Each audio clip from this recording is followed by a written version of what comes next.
ये सिर्फ 5 उंगली का खेल है। आप सुनते होंगे CAA, NRC, NPR और सोचते होंगे ये खेल क्या है, इतने सब शब्द हैं, समझ नहीं आता। वैसे बड़ा साधारण सा खेल है। मैं आपको समझा देता हूं। ये सिर्फ 5 उंगली का खेल है। 5 उंगली की यात्रा समझ लीजिए, ध्यान से समझिएगा और फिर समझाइएगा भी दूसरों को। ये यात्रा शुरू होगी सबसे छोटी उंगली से। बड़ा साधारण सा काम होगा। अप्रैल के महीने में आपके घर कोई आएगा, सरकारी कर्मचारी, हो सकता है स्कूल के टीचर कोई आए, कहेंगे हमें आपके घर सिर्फ गिनती करनी है कितने लोग रहते हैं। बस नाम पूछेंगे, कब पैदा हुए ये पूछेंगे, ये भी पूछेंगे कि आपके माता पिता चाहे हैं या नहीं है अभी, वो कहां पैदा हुए थे, कब पैदा हुए थे। आधार कार्ड का नंबर मांगेंगे, ड्राइविंग लाइसेंस मांगेंगे, कोई प्रमाण नहीं मांगेंगे। उस वक्त आपको लगेगा छोटा सा मामला है। ये छोटी उंगली का पहला कदम ये है NPR वाली छोटी सी उंगली।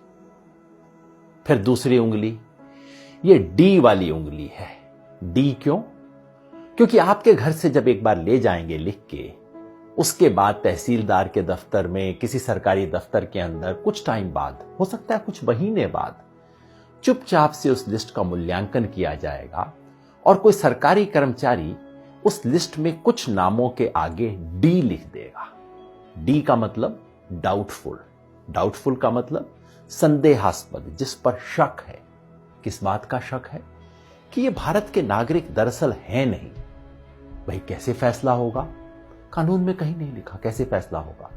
हो सकता है आप अपने माता पिता की आयु नहीं बता पाए हो, कहां पैदा हुए हैं नहीं बता पाए हो सकता है आधार कार्ड आपके नाम से इशू हो लेकिन आपके पास नंबर ना हो, कुछ भी हो सकता है। किसी भी आधार पे D लगा दिया जाएगा, आपको पता भी नहीं लगेगा, कोई आपसे पूछने भी नहीं आएगा और मामला तीसरी उंगली पर पहुंच जाएगा। ये तीसरी और बड़ी उंगली है, ये है NRC वाली उंगली। जिन लोगों के नाम के आगे D लगा होगा, समझ लीजिए आपके मोहल्ले में 500 लोग हैं, 1000 लोग हैं, उनमें से 50 के नाम के आगे D लग गया। उन 50 लोगों को चिट्ठी आएगी, पूरे परिवार में नहीं। हो सकता है परिवार में बहू को चिट्ठी आए, बेटे को ना आए, बाप के नाम चिट्ठी आए, पोते के नाम चिट्ठी ना आए।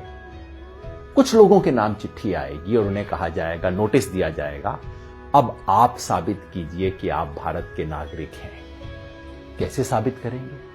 सरकार ने आज तक नहीं बताया। हमारे पास सिर्फ एक असम का उदाहरण है जहां पहले हुआ है NRC, और वहां क्या हुआ था? ना आधार कार्ड माना गया, ना राशन कार्ड माना गया, ना वोटर लिस्ट में नाम माना गया।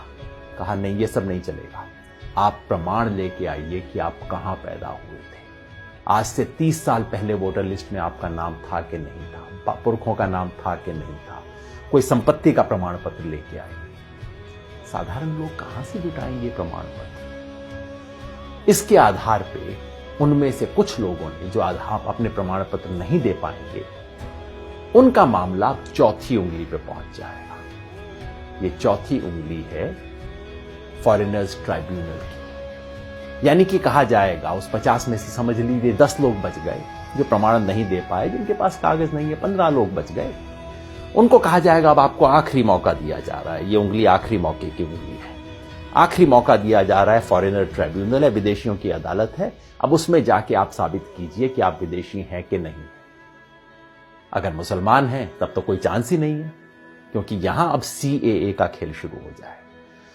अगर मुसलमान हैं, आपको विदेशी माना गया है, तो अब आप तो विदेशी हैं ही हैं, चाहे आपके बाप दादा यहां पे 500 साल से, 1000 साल से रहते आ रहे हैं।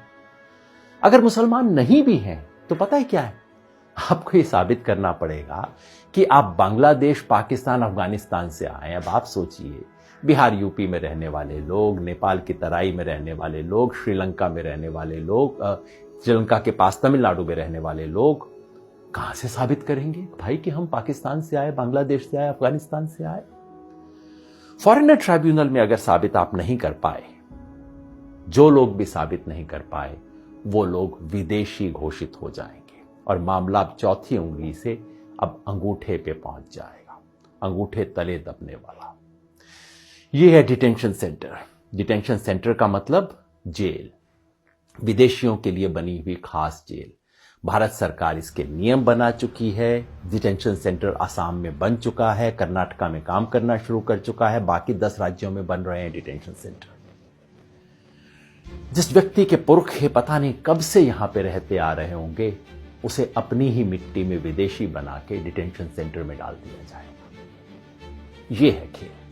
शुरू होगा छोटी उंगली से, एनपीआर से, और खत्म होगा कुछ लोगों के लिए। हो सकता है 1000 में से 1 लोग, हो सकता है 1000 में से 2 लोग डिटेंशन सेंटर में बने। क्या ये चाहते हैं?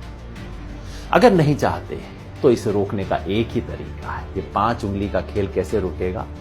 जैसे ही पहली उंगली मोड़ने की कोशिश हो, आप 5 उंगलियां कर लीजिए बंद, मुट्ठी लीजिए कस और उठा दीजिए अपना हाथ। विरोध करना होगा, यानी कि जब पहली उंगली उठे एनपीआर वाली, एनपीआर का बायकॉट करना होगा।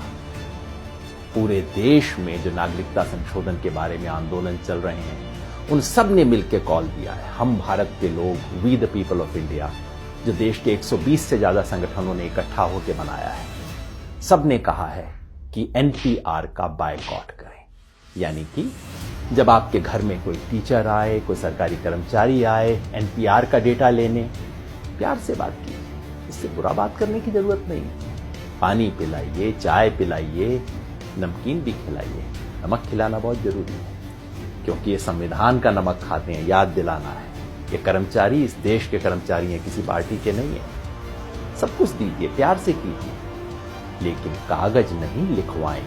कागज में कोई सूचना नहीं दें, क्योंकि एक बार सूचना दी फिर मामला आपके हाथ से बाहर। कागज नहीं लिखवाएं। और अगर वो कहें कि ये तो कानून है, आपको करना पड़ेगा, उन्हें प्यार से कहिए, मास्टर जी आपकी बड़ी इज्जत करते हैं, लेकिन क्या करें, महात्मा गांधी की इज्जत थोड़ा ज्यादा करते हैं। इस देश के राष्ट्रपिता ने कहा था कि अगर कोई असंवैधानिक, अन्यायपूर्ण कानून है, उसका विरोध करना हमारा अधिकार ही नहीं, हमारा कर्तव्य भी है, हमारा हक भी है, हमारा फर्ज भी है। इसी रास्ते पे हमें चलना होगा।